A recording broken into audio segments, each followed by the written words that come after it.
هوری،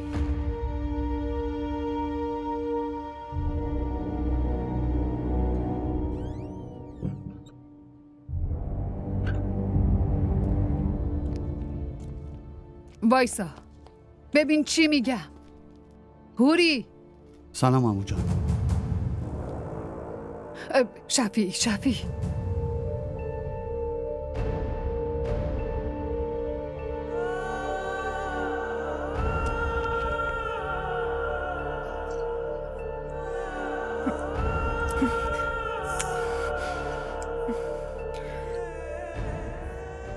روشن شو لطفا. شما چطوری زنمو؟ من خوبم. ببینم خانوادت خوبن؟ همه خوبن. سلام رسوندن بهتون. سلامت باشن. تعارف نمی کنید بشینم؟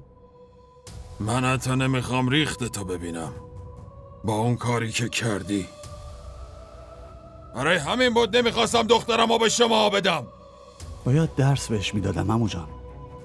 قرار فردا عضوی از اون خونه بشه. با این کاری که کردی از تصمیمی که گرفتم پشیمونم. ولی من اصلا پشیمون نیستم.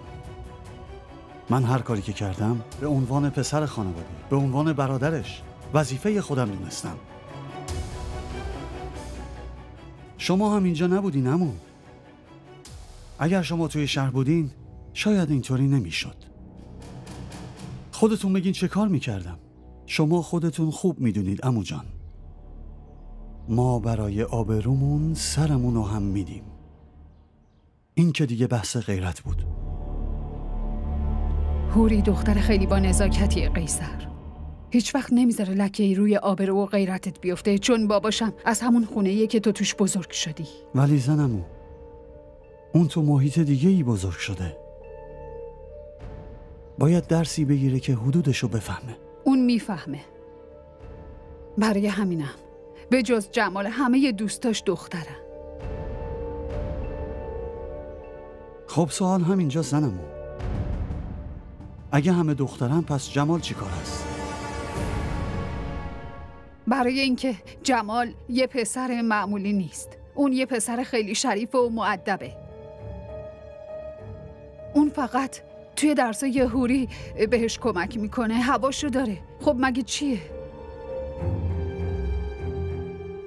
حتی اگه شما هم درست بگین فقط به هوری اعتماد دارم. هیچ اعتمادی به نیت اون پسره ندارم. خب بگید عمو، با اون پسره چی کار کنم؟ اگه به شما بسپرم دوباره همین میشه. نه،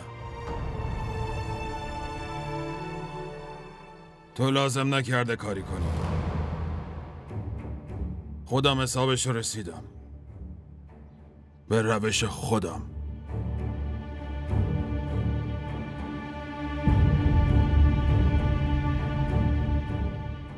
باشه،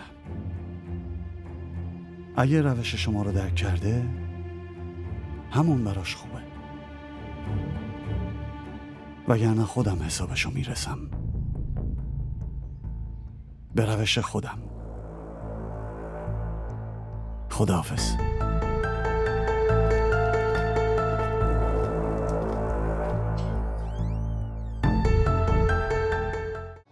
این ویدیو رو لایک کنید، کانالمون رو سابسکرایب کنید تا از سریال های جدیدمون هم آگاه باشید.